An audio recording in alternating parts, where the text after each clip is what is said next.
तो हमारी क्लास चल रही है हिंदी शब्द की।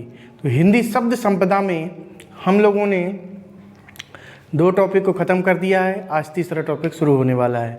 इसके पहले हमने वर्णमाला को ख़त्म किया था। वर्णमाला के बहुत सारे चैप्टर थे, कम से कम 4 से 5 क्लासेस उसमें डली हुई हैं, है ना। वर्णमाला भी एक बहुत इम्पॉर्टेंट टॉपिक है, उससे बहुत सारे प्रश्न आपके आते हैं। जिस भी कंपटीशन एग्ज़ाम में हिंदी एक विषय है इम्पोर्टेंट, उसमें सारे विषय आते हैं। और हमारी कोचिंग में सभी विषय की क्लास यहाँ पर करवाई जाती है। हर प्रकार की कंपटीशन की तैयारी होती है। न्यू नॉलेज कोचिंग राठ हमीरपुर में, चौपरा मंदिर रोड पर, उत्सव पैलेस के सामने, यहाँ पर आपकी सारी क्लासेस चल रही कंपटीशन की। तो जो बच्चे ऑफलाइन भी ज्वाइन करना चाहते हैं तो ऑफलाइन भी ज्वाइन कर सकते हैं। और अभी चल रही हिंदी क्लास। हिंदी के बाद आपकी बाकी सारे विषय की, जैसे मैथ है, करंट है और जीएस है, उन सब की क्लास बारी बारी चलेगी, है ना। तो अभी फ़िलहाल आपकी हिंदी की क्लासेस चल रही हैं और बहुत सारे टॉपिक इसमें कंप्लीट हो गए हैं। तो जिन लोगों ने वो वीडियो नहीं देखी तो उसको देख लें, क्योंकि हमने बिल्कुल प्रॉपर नोट्स बनवाए हुए हैं, बिल्कुल लाइन से सारे नोट्स बने हैं। तो हम लोग, हमारा टॉपिक चल रहा है वो हिंदी शब्द संपदा चल रहा है। और हिंदी शब्द में सबसे पहले जो शब्द पढ़े जाते हैं वो थे रचना के आधार पर, ठीक है, ये हमारा कंप्लीट हो गया है। दूसरा था उत्पत्ति के आधार पर, ये हमने कल की क्लास में यही चली थी, उत्पत्ति के आधार पर, ठीक है। और आज की क्लास चलने वाली है, तीसरे जो शब्दों के प्रकार होते हैं वो होता है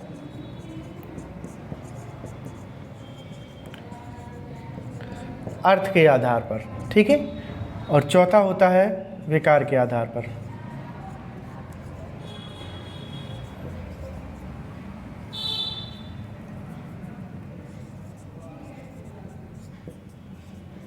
ठीक, तो ये हमारा कंप्लीट हो चुका है, ये कंप्लीट हो गया है, ये आज होना है, ठीक है। ये हम कल की वीडियो में इसको कंप्लीट करेंगे।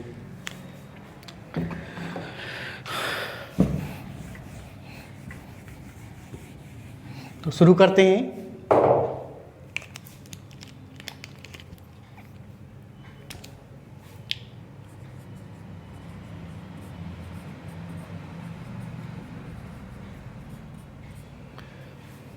अर्थ के आधार पर शब्द, ठीक है।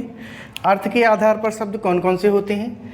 जो अर्थ के आधार पर जो आपके शब्द होते हैं वो होते हैं, पहला एकार्थी,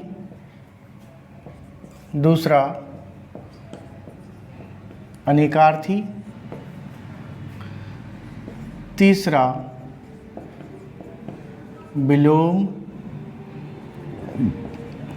चौथा पर्यायवाची, ठीक है। ये सारे शब्द आपको हमें अर्थ के आधार पर शब्दों पर पढ़ना है, ठीक है। तो सबसे पहले शुरू करते हैं एकार्थी शब्द, है ना। सबसे पहले एकार्थी शब्दों को शुरू करते हैं। तो ये हमारे एकार्थी, ठीक है। तो एकार्थी शब्द होते क्या हैं? एकार्थी शब्द वो होते हैं जिनका केवल एक ही अर्थ होता है, ठीक है। जिनका केवल एक ही अर्थ होता है, ठीक है। जिनका केवल एक ही अर्थ होता है और इसके अलावा कोई दूसरा अर्थ नहीं होता है, इसके अलावा दूसरा कोई अर्थ नहीं होता है।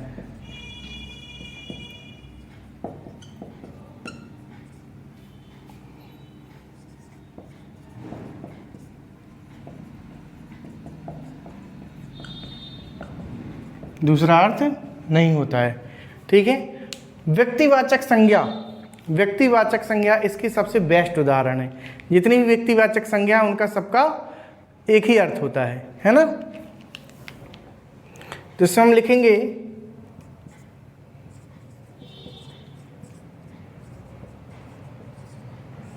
व्यक्तिवाचक संज्ञा इसका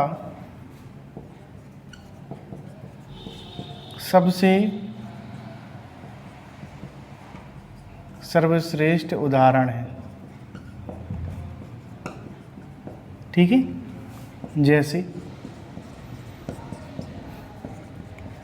जैसे राम, मोहन, सीता, राधा,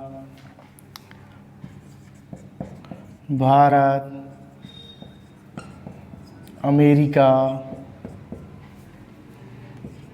राठ। ठीक है, तो इस प्रकार से जो भी व्यक्तिवाचक संज्ञा है, इसमें व्यक्तिवाचक संज्ञा है सब में, और ये इसका क्या है, बेस्ट उदाहरण है।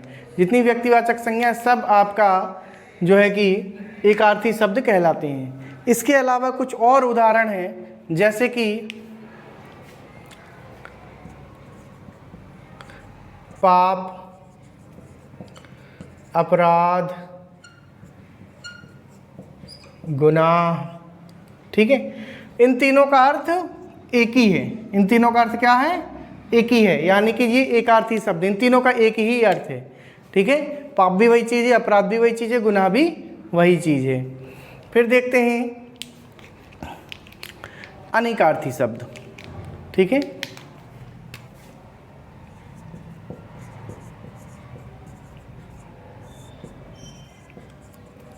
अनेकार्थी शब्द। ठीक है, अनेकार्थी शब्द में क्या होता है, यानी कि बहुत सारे, एक शब्द के कई अर्थ होते हैं, एक शब्द के कई होते हैं। एकार्थी में क्या था, जहाँ बहुत सारे शब्दों का एक ही अर्थ होता था, और अनेकार्थी में एक शब्द के बहुत सारे अर्थ होते हैं। तो अनेकार्थी शब्द, इसका उदाहरण देखते हैं। ठीक है, इसमें आपने देखा ना, जिनका केवल एक ही अर्थ होता है, इसके अलावा दूसरा अर्थ नहीं होता, और अनेकार्थी में इसके अनेक अर्थ होते हैं, है ना। तो इसको हम देखते हैं, जैसे कि उदाहरण के तौर पे हम ले लेंगे। जब तक देखो किसी चीज़ का उदाहरण ना लिया जाए, है ना, तब तक वो चीज़ समझ में नहीं आती है। तो उदाहरण बहुत ज़रूरी होता है। किसी भी चीज़ की क्लास चल रही हो या कोई भी चीज़ हमें किसी को समझाना हो, अगर उसका उदाहरण दे दिया जाए तो सबसे बेस्ट होता है। उदाहरण बहुत ज़रूरी होता है। तो अनेकार्थी शब्द में देखेंगे पत्र। ठीक है, पत्र का अर्थ क्या होता है, चिट्ठी। ठीक है, और पत्र का अर्थ क्या होता है, पत्ता। पत्र का अर्थ चिट्ठी भी होता है, पत्र का अर्थ पत्ता भी होता है। ठीक, यानी कि पत्र है और इसके क्या हैं, अनेक अर्थ हैं। इस पत्र के क्या हैं, अनेक अर्थ हैं। इसी प्रकार के जो भी शब्द हैं वो अनेकार्थी शब्द कहलाते हैं। जैसे कि पर मतलब क्या होता है, पंख, या फिर लेकिन, जैसे लेकिन बोलते हैं ना, उसके लिए लगाया जाता है। ठीक, वार मतलब होता है दिन। ठीक है, या फिर हमला,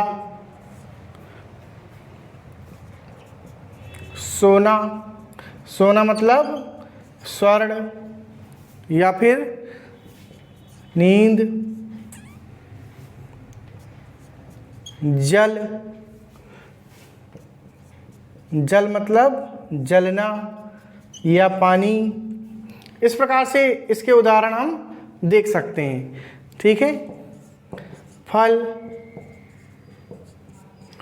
खाने वाला, या फिर किसी चीज़ का फल होता है ना, जैसे परिणाम। ठीक है, फल का तो परिणाम। उत्तर, एक उत्तर होता है आपका जवाब, और एक उत्तर होता है दिशा। ठीक है, तो ये हो गए हमारे। तो ये देखा आपने, एकार्थी शब्द के उदाहरण है राम, मोहन, सीता, यानी कि सारे व्यक्तिवाचक संज्ञा, और पाप, अपराध, गुनाह, इन सब का एक ही मतलब है। ठीक है, अनेकार्थी शब्द, इसका मतलब क्या है, पत्र से पत्र, चिट्ठी का मतलब भी पत्र है, पत्ता का मतलब भी पत्र है, पंख का मतलब भी पर है, लेकिन का मतलब भी पर है, दिन का मतलब भी वार है, हमला का मतलब भी वार है। इसी तरीके से ये हमारे एकार्थी और अनेकार्थी शब्द कंप्लीट हुए। अब देखते हैं विलोम और पर्यायवाची। इनकी संख्या बहुत ज़्यादा है, इसलिए अभी हम बिल्कुल इसके कुछ थोड़ी उदाहरण देंगे, और इसके डिटेल्स में पूरे शब्दों को प्रोवाइड कराया जाएगा, है ना, लाइन से। तो वो क्लास के बाद होगा। इसमें अपने केवल हम यहाँ पर थ्योरी वाली क्लास चल रही है, इसलिए कुछ उदाहरण देंगे, और जो इसके पूरे के पूरे शब्द हैं उनकी क्लासेस भी अवेलेबल कराएंगे।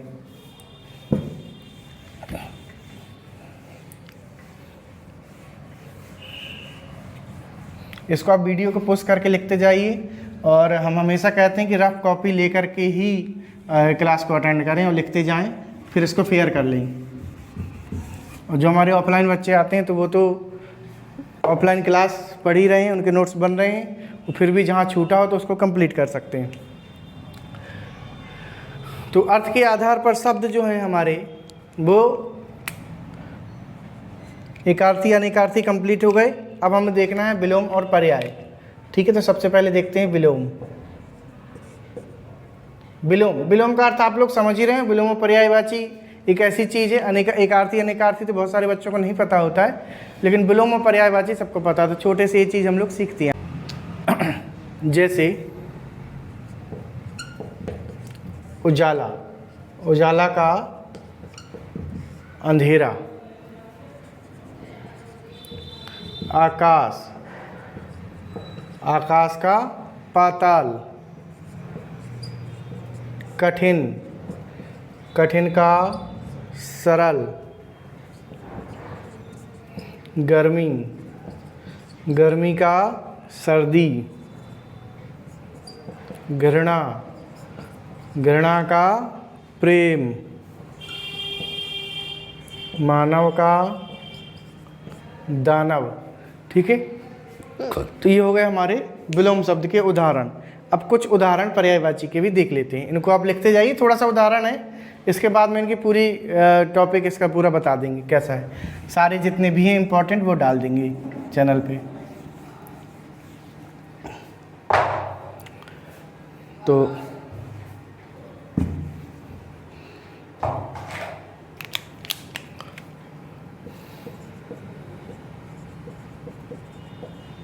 अब देखते हैं पर्यायवाची।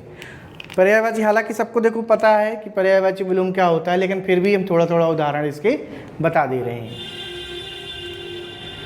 जैसे कि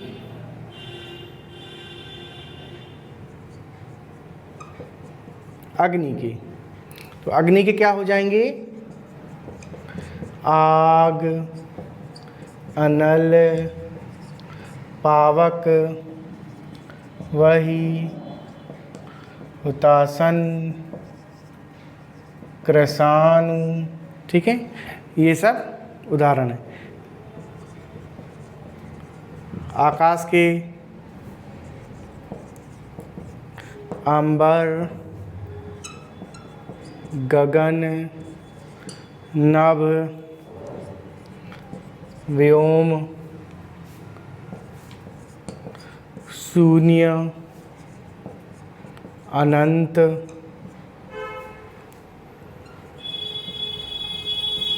आसमान, अंतरिक्ष। ठीक, कमल की राजीव, पुंडरीक, जलज, पंकज, सरोज।